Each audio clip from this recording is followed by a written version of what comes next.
S338. Rangga berjalan perlahan di koridor rumah. Sepi. Para asisten rumah tangga sedang pergi shopping ke pasar kaget. Lanita dan Sean pergi ke rumah Nilam. Sisi ada di rumah Aleska. Isadora dan Dimas sedang seru bermain game. Bahkan Hilman CS sedang keluar rumah semuanya. Aji Saka menugaskan sesuatu pada mereka. Dia hanya melihat Fernando, guguk milik Ashifa meringkuk di dekat rumah kecilnya, diikat dengan kuat di sebuah tiang. Remaja tampan itu berjalan cepat jauh menuju areal pemakaman. Ada yang sedang dia tuju. Makam Mutiara. "Halo, Ibu. Apa kabar?" Rangga duduk di tepi nisan Mutiara. "Aku harus menunggu semua orang pergi untuk bisa mengunjungimu. Kau tahu, Bu? Sisi sudah mengetahui siapa orang tua kandungnya dan semua orang sudah tahu. Hanya aku yang tetap bertahan diam-diam dan berpura-pura tidak tahu apa-apa." Rangga mengusap nama Mutiara yang terukir di atas nisan. "Entah sampai kapan Ayah Tama menguak tabir tentangku. Aku ingin sekali melihat wajahmu. Ayah Tama pasti menyimpan fotomu, Bu." Semilir angin pagi menembus hoodie yang dikenakan Rangga. Dia merasakan angin musim kemarau yang menusuk. Pagi terasa sangat dingin tapi siang sungguh sangat menyengat. "Alasan Ayah Tama tetap menyembunyikan identitasku, aku mengerti betul, Bu. Keluarga Ayah jauh berbeda dengan keluarga Papa Angsa. Jadi aku memilih diam serta berpura-pura tidak tahu." Sulit rasanya memandang mata Ayah Tama. Matanya mirip sekali denganku. "Bukan begitu, Bu?" Rangga menunduk dalam, teringat Guntur yang penasaran dengan orang tua kandungnya. Rangga bukan tidak mau mengetahuinya, melainkan dia sendiri sudah tahu lebih dulu. Jauh sebelum Sisi dan Dora tahu siapa orang tua kandung Sisi. Rangga hanya menyimpan rahasia dirinya sendirian. Wiratama pikir, keluarga Dharmawangsa tidak akan ada yang curiga kenapa dia selalu mengunjungi areal pemakaman. Meski Tama selalu pergi diam-diam ke makam Mutiara, Rangga kerap melihatnya dari jendela kamar. Piano yang sering dimainkan Rangga terletak di dekat jendela. Rangga selalu belajar musik dengan semilir angin alami yang menyejukkan. Seringkali Rangga melihat Wiratama pergi ke areal pemakaman bahkan ditemani Lani dan Sean. Rangga tahu jika Wiratama sama sekali tidak ada hubungan keluarga dengan Dharmawangsa. Tapi kenapa seringkali mengunjungi makam leluhur keluarga Sean? Bahkan Sean atau Aji Saka sendiri tidak sesering itu pergi ke areal makam. Merasa penasaran, diam-diam Rangga pernah mengunjungi makam setelah kunjungan Wiratama. Dia ingin tahu di pusara mana bunga mawar yang selalu dibawa Wiratama saat pergi ke makam. Di sana, di pusara Mutiara lah Rangga melihat mawar-mawar segar diletakkan di atasnya. Siapa Mutiara? Kenapa hanya makam Mutiara yang dikunjungi Wiratama? Seingatnya, tidak ada foto bernama Mutiara dalam album keluarga Dharmawangsa. Rangga tidak seperti Dora yang harus meneliti kembali satu persatu album foto keluarga Dharmawangsa. Ingatan Rangga begitu kuat. Saat Lanita dan Sean menunjukkan keluarga Dharmawangsa padanya dan Sisi, tak ada satupun foto Mutiara atau Lani menyebut nama Mutiara. Tapi kenapa Lani bilang jika Mutiara adalah saudara Sherindita padahal satu pun tak ada foto Mutiara di album keluarga? Rasa penasaran menelikung hati Rangga. Siapa Mutiara yang sering dikunjungi Wiratama? Maka mulailah penyelidikan dilakukan Rangga. Diam-diam dia kerap menguping pembicaraan Wiratama dan Sean di taman samping rumah. Semua rahasia keluarga Wiratama pun Rangga mengetahuinya dengan jelas. Tanggapan Rangga? Tentu saja terkejut dan membuatnya kepikiran berhari-hari saat pertama kali mengetahui identitas dirinya. Lanita selalu cemas hari itu tiba, hari di mana dirinya harus mengetahui identitasnya yang sebenarnya. Rangga menyimpan rapat rahasia dirinya. Dia mengerti kondisi keluarga Wiratama dan dia pun paham isi hati Lani dan Sean yang selalu khawatir jika kelak Wiratama akan mengambilnya sebagai ahli waris keluarga Tanjung Kusuma. "Ibu, aku tak mau pergi dari keluarga Dharmawangsa tapi aku pun tidak tega melihat mata ayah. Dia sangat merindukanku dan ingin memelukku serta memanggilku sebagai putranya. Apa yang harus kulakukan, Bu?" Gumam Rangga pelan dengan wajah sendu. Setelah dirasa agak lama berada di makam, Rangga kembali ke rumah. Dora dan Dimas masih sibuk dengan gamenya. Rumah pun dalam keadaan sepi. Rangga melihat Sonia tertidur di atas kasur Sisi yang pintu kamarnya sedikit terbuka. Rangga mengintip ke dalam kamar. Sisi sedang menopang dagu di depan jendela. "Loh, kapan pulang? Bukannya semalam nginep di rumah Omeas?" Tanya Rangga terkejut melihat Sisi sudah ada di rumah. 10 menit yang lalu. Sisi menoleh pada Rangga. "Kamu habis dari makam?" Tanya Sisi. Rangga terkejut. Iya. Jawab Rangga berusaha bersikap normal. "Ini kali ketiga aku melihatmu ke makam leluhur." Cetus Sisi. Ya. Kalau senggang aku kadang suka ke sana. Berbincang dengan para leluhur papa dan mama yang sudah sangat baik pada kita. Aku mau tidur lagi. Semalam begadang main game." Rangga kaget karena Sisi mengetahui dia beberapa kali pergi ke makam. Sisi mengerutkan kening setelah Rangga pergi ke kamarnya. "Kenapa tingkahnya aneh? Kenapa kelihatan gugup?" Gumam Sisi. "Haruskah sesering itu ke makam? Atau jangan-jangan?" Sisi merasa penasaran, kenapa Rangga tampak gugup. Apa dia ke makam Ibu Mutiara? Apa diam-diam Rangga sudah tahu kalau dia anak Tama? Desis Sisi seraya memperhatikan Sonia yang mendengkur halus di atas kasurnya. Wiratama pulang dari ke rumah tanpa menyapa Alfian yang sedang bermain di ruang tengah. "Papa!" Panggil Alfian berlari dan menggenggam jari tangan Wiratama. Hangat dulu pada Alfian. Dia menepis halus genggaman tangan mungil Alfian. "Papa!" Alfian tampak sedih. "Mas, kamu kenapa selalu saja bersikap dingin pada Alfian? Kasihan, dia kehilangan kamu, Mas." Yulia muncul dari dalam kamar dan protes. "Aku memang kasihan. Dia tidak bersalah. Tapi rasanya aku sudah malas berpura-pura menyayanginya," sahut Wiratama. "Alfian anakmu, loh. Kenapa harus berpura-pura menyayanginya?" sahut Yulia. Wiratama menghela napas keras. Dia mengeluarkan amplop coklat besar dari dalam tas lalu memberikannya pada Yulia. "Apa ini?" tanya Yulia. "Bukalah," sahut Wiratama. Yulia penasaran dan langsung membuka amplop dan mengeluarkan selembar kertas di dalamnya. Dia terbelalak setelah melihat isinya. "Apa ini, Mas?" Pekik Yulia. "Kamu tak bisa membacanya dengan baik.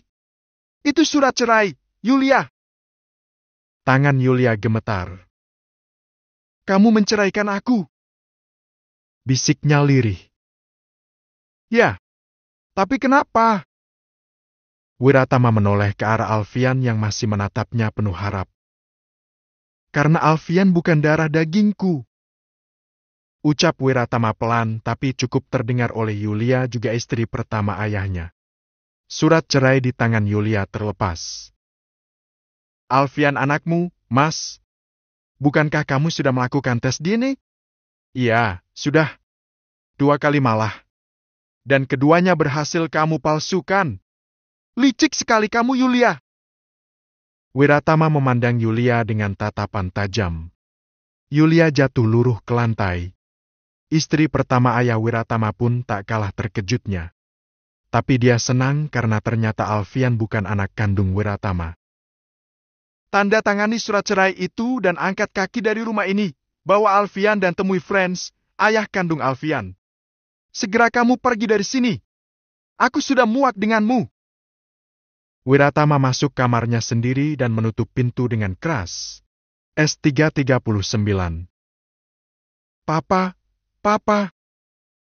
Alfian menepuk-nepuk pintu kamar Wiratama dengan telapak tangannya yang mungil. "Papa gendong. Aku mau gendong." Teriaknya panik saat melihat Yulia menangis histeris merobek-robek surat cerai dari Wiratama. Ofelia, istri pertama ayah Wiratama, mendekat pada Yulia. Kau robek hingga jadi serpihan kecil pun percuma. Wiratama bisa memberimu 1000 lembar lagi surat cerai. Kasihan sekali, sudah jumawa jadi nyonya rumah tapi pada akhirnya ditendang bagai sampah. Cibir Ofelia. Yulia tak peduli dengan ocehan Ofelia. Dia merobek surat cerai dengan emosi. Kalau kamu berselingkuh dari Tama, kenapa sesakit itu diceraikan? Berarti kau memang tidak mencintai suamimu, Yulia. Percuma menangis. Alfian bukan darah daging Tanjung Kusuma. Oh, Tuhan. Aku ingin tertawa saja. Perempuan pezina. Ofelia asyik menghina Yulia. Papa, Papa. Melihat dua orang wanita yang sedang saling berteriak itu, Alfian semakin kencang mengetuk-ngetuk kamar Wiratama. Pintu terbuka, Alfian berlari masuk sambil menangis. Wiratama sebetulnya tidak tega melihat Alfian. Dia biarkan anak itu naik tempat tidur dan meringkuk sembari sesenggukan. Wiratama menyelimuti Alfian lalu menepuk-nepuk pahanya lembut. Tangis Alfian mereda. Dia terisak tertahan. Papa! Panggil Alfian lirih seraya menoleh pada Wiratama yang duduk di tempat tidur. Gendong! Wiratama menghela napas dalam. Tidurlah, nak! Alfian berbalik lagi dan menyuruhkan wajahnya ke bawah guling. Wiratama tidak tega. Alfian tidak bersalah. Digendongnya anak kandung lelaki lain itu. Alfian memeluk leher Wiratama erat. Aku takut, Mama nangis. Oma malah. Isak Alfian, kepalanya jatuh di bahu Wiratama. Wiratama tidak berkata apa-apa. Dia hanya mengusap-usap punggung Alfian bermaksud menenangkan. Di luar kamar, Ofelia masih saja menghina dan mencibir Yulia. Bagaimana kalau opa di Swiss tahu sepak terjangmu menjadi nyonya di rumah ini? Jumawa karena sudah melahirkan benih lelaki lain? Oh, Yulia, murahan sekali kau jadi perempuan. Yulia berdiri dan menatap nyalang pada Ofelia. Jangan Mama pikir Mama lebih suci dariku. Aku tahu kalau Mama dan anak Mama lah yang mengotak-atik mobil Mas Tama hingga kecelakaan dan membuat Mas Tama koma serta Mutiara meninggal. Mau bukti? Aku punya bukti itu, Ma. Kalau Mama pikir bisa pongah melihat aku keluar dari rumah ini, aku juga akan memastikan Mama dan keturunan Mama tidak akan mendapatkan warisan apa-apa. Ucap Yulia pelan. Dia tak ingin ucapannya didengar Wiratama. Wajah Ofelia memucat. Dia menarik kerah baju Yulia. Kau, seorang pezina, jangan pernah berani mengancamku. Lalu Mama apa? Pembunuh. Apa ada yang lebih baik dari kedua kata itu, Ma? Desis Yulia. Ofelia melepaskan cengkeramannya di baju Yulia dengan kasar. Dia menatap Yulia dengan mata membeliak. Aku tidak kenal Mutiara. Siapa dia? Desisnya pelan. Mutiara adalah perempuan kedua Mas Tama dan dia mengandung anak lelaki saat itu. Ma, aku tidak tahu pasti apa Mas Tama hanya dekat atau memang menikahi gadis itu secara siri. Jawab Yulia dengan dagu tengadah. Hei, kau bilang Mutiara perempuan kedua Tama? Lalu kau menyalahkan aku? Hubungannya apa? Jelas kamu pelakunya karena cemburu. Kamu yang membuat rem mobil Tama blong. Yulia tertawa sinis. Aku tidak mengatakan mobil Mas Tama remnya blong, Ma. Ofelia terkejut, dia terjebak dengan tuduhan Yulia yang memang benar adanya. Dia tampak sedikit salah tingkah di depan Yulia. Mama pikir Papa tidak tahu kejahatan Mama? Yulia menyeka semua sisa air mata di wajahnya. Ofelia mengernyit. Sikap suaminya tidak pernah berubah selama ini. Tidak ada yang mencurigakan. Ini pasti hanya akal-akalan Yulia untuk kembali menjebaknya dengan permainan kata-kata. Ofelia berusaha tidak terpancing. Tidak usah menyudutkan aku. Kemasi saja barang-barangmu segera.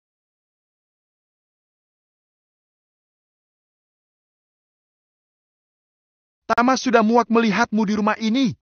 Pergi sana kau, pelacur. Umpat Ophelia. Yulia tergemap. Dia memandang sinis Ophelia lalu berbalik ke kamar hendak mengemasi baju-bajunya dengan segera. Yulia menelepon Franz untuk segera menjemputnya. Sudah kepalang tanggung ketahuan, maka sekalian saja Yulia meminta Franz menjemputnya dengan jantan. Tak disangka Franz menyanggupi permintaan Yulia. 2 jam kemudian Franz tiba di rumah Wiratama. Dia dengan santai masuk rumah. "Di mana suamimu?" tanya Franz pada Yulia yang sudah membawa banyak travel bag. "Ada perlu apa mencariku?" tanya Wiratama muncul di depan Franz seraya menurunkan Alfian yang tertidur di bahunya. Wira meletakkan Alfian di sofa. Franz melihat Alfian dengan tatapan datar, tanpa ekspresi. "Terima kasih kau sudah menafkahi dan menyayangi anak itu," ujar Franz. "Jangan banyak basa-basi. Bawa semua milikmu dari rumah ini." Tita Wiratama pelan, sama-sama tanpa ekspresi. Franz melihat wajah Wiratama seksama. "Apa kau sakit hati? Kau menahan perasaan mengetahui istrimu selingkuh dan melahirkan anak dari lelaki lain?" Wiratama mengernyit. "Aku tidak sakit hati, karena aku memang tidak pernah memiliki hati pada perempuan itu," jawab Wiratama sembari menoleh pada Yulia. Dia tetap tenang. Franz mengepal, kedua rahangnya mengeras. "Brengsek kau, Wiratama! Setelah mengambil mutiara dariku, kau tetap bersenang-senang memiliki istri." Wiratama kembali mengernyit. "Tunggu, mengambil mutiara darimu? Mutiara itu kekasihku. Aku sangat mencintainya dan ingin menjadikannya pasangan hidupku. Tapi kau datang merayu serta menggodanya hingga dia berpaling dariku." Sentak Franz. Ucapan Franz bagai petir menggelegar yang mengejutkan Yulia. "Franz, apa kau bilang?" Yulia menjatuhkan tasnya seraya menganga tak percaya dengan pendengarannya. Wiratama memejam. Dia mengingat cerita yang pernah Mutiara utarakan. Mutiara saat itu memang memiliki kekasih, tapi saat diajak menikah, sang kekasih ingin mencicipinya terlebih dahulu. Mutiara tentu saja tidak mau. Dia ingin sah dulu baru menyerahkan segalanya. Tapi Mutiara bilang, kekasihnya sangat problematik, takut reputasinya hancur jika terburu-buru menikah dengan Mutiara. Saat itu Wiratama tidak terlalu antusias mengetahui siapa dan latar belakang kekasih Mutiara. Wiratama menawarkan pernikahan siri saat itu pada Mutiara dan berjanji akan memenuhi semua kebutuhan Mutiara. Tak diduga Mutiara memutuskan untuk memilih Wiratama dan mengakhiri hubungannya dengan kekasihnya. "Oh, jadi kau lelaki itu yang enggan menikahi wanita yang dicintainya karena karir keartisanmu takut meredup. Bukannya menyetujuinya, kau malah merayunya untuk menyetubuhinya. Picik dan licik sekali pikiranmu," cibir Wiratama. Wajah Franz memerah, kedua matanya berkilat penuh amarah. "Lalu kau sendiri apa? Kau menyentuhnya padahal kau sendiri sudah punya istri," geram Franz. "Loh, aku menikahinya secara siri. Aku tidak sembarangan menyentuhnya. Perlu kau tahu, aku berpaling pada Mutiara karena dia, perempuan itu sudah bermain belakang jauh sebelum kau mengenalnya. Jadi jika kau pikir aku akan sakit hati dengan pembalasan dendammu, kau salah besar. Aku sama sekali tidak sakit hati, maka pergilah sekarang juga. Bawa perempuan itu dan darah dagingmu." Franz sungguh geram. Dia pikir Wiratama akan marah besar, memukulnya dan kehilangan akal karena dia berhasil membuat Yulia dihamili olehnya. Tapi nyatanya, Wiratama tetap bergeming dengan wibawanya.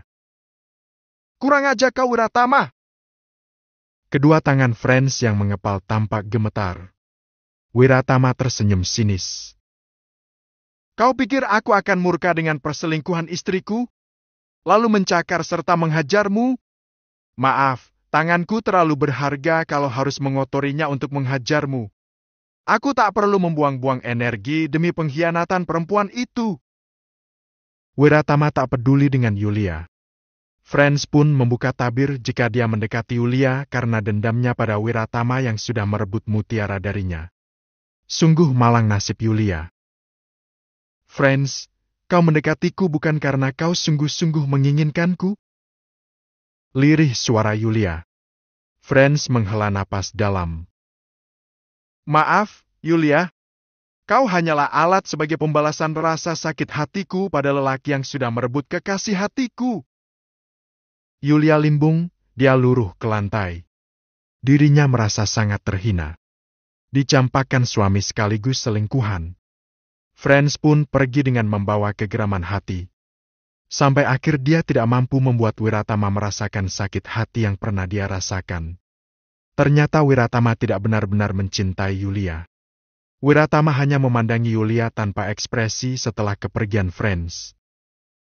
Pergilah sendiri ke rumah orang tuamu. Tak ada lelaki yang bisa kau harapkan untukmu sebagai tempat bersandar. Wiratama berkata pelan dan berlalu masuk kamar meninggalkan Yulia yang merasa sangat-sangat terhina. Dicampakkan dua lelaki sekaligus. S3